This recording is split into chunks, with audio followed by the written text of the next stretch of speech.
Next अगर मैं बात करूं इसकी, तो इस स्क्रीनिंग इफेक्ट को जो मेजर किया जाता है वो किया जाता है स्लैटर रूल से।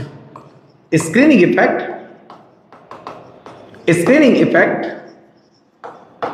इज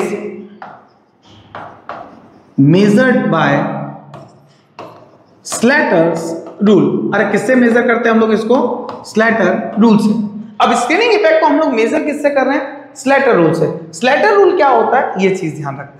हम लोग स्लैटर रूल जब लिखते हैं तो याद रखना कि जो इलेक्ट्रॉनिक कॉन्फ़िगरेशन लिखेंगे वो क्या होगा? सबसे पहले 1s, उसके बाद हम लोग लिखेंगे 2s एंड 2p, उसके बाद 3s, 3p, 3d, 4s, 4p, 4d, 4n, ऐसे इलेक्ट्रॉन कॉन्फ़िगरेशन लिखें।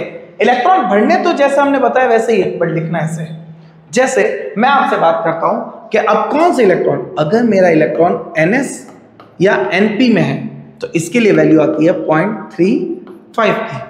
अगर मेरा इलेक्ट्रॉन n-1 sp या d में है then value will be 0.65।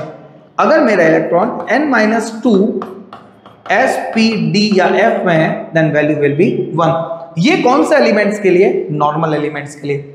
For D block के अगर कोई भी एलिमेंट्स आता है तो उसके लिए अगर जो आता है ns या np के लिए तो कितना? 0.35, जो एज इट इज है वही रहेगा।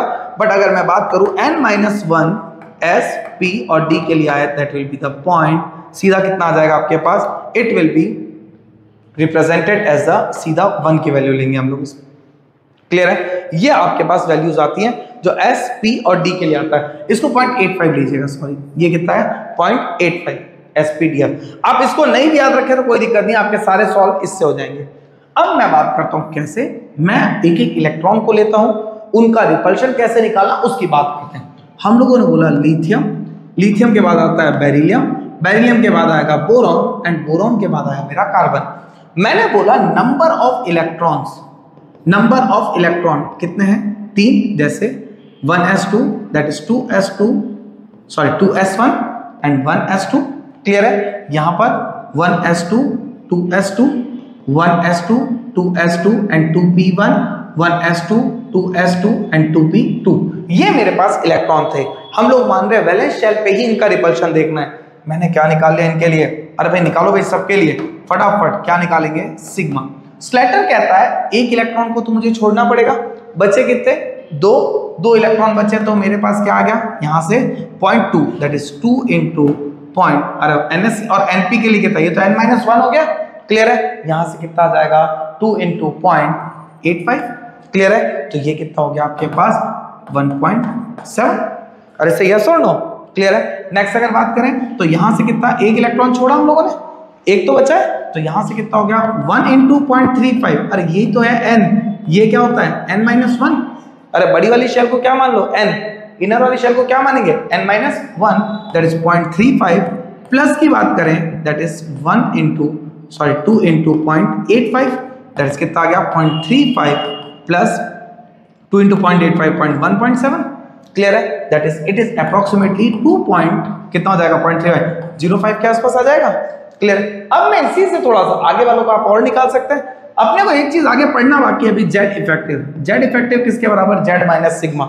अगर मैं इसकी बात करूं तो इसका एटॉमिक नंबर कितना है? 3। इसका एटॉमिक नंबर कितना है? 4। तो जेड इफेक्टिव कितना हो गया? That is 3 minus 1.7। कितना आ गया आपके पास? अरे सही है, सुनो कितना है आपके पास? ठीक है, यहां से अगर हम लोग जेड इफेक्टिव की बात करते हैं तो कितना आएगा? It will B 1.3। क्लियर? अगर मैं इससे जेड इफेक्टिव की बात करता हूं ns2np से, then Z effective will be किसके बराबर आ जाएगा आपके पास? That is 4 minus 2.05। It is 1.95 के आसपास आ जाएगा। अरे सही है, सो नो? तो यहां से यहां तक क्या हो रहा है? जेड इफेक्टिव बढ़ता है, और जेड इफेक्टिव बढ़ता है तो साइज क्या होता है? डिक्रीज। इसीलिए पीरियड्स में लेफ्ट टू राइट साइज क्या होता है? Decrease. This was the complete Slater rules in front of you कि स्लैटर रूल के इलेक्ट्रॉन कैसे निकालने हैं। अब वो जिस इलेक्ट्रॉन को बोले, मान लीजिए मैंने बोला यहां कोई इलेक्ट्रॉन है उसके लिए पूछ रहा है, तो इसके पीछे वाले इलेक्ट्रॉन को हमको कंसीडर नहीं करना है। केवल स्लैटर में कौन से काम में आते हैं? आगे वाले इलेक्ट्रॉन ही काम में आते हैं। Next and the important topic, तो ये था हमारा स्लैटर रूल कंप्लीट। क्लियर है?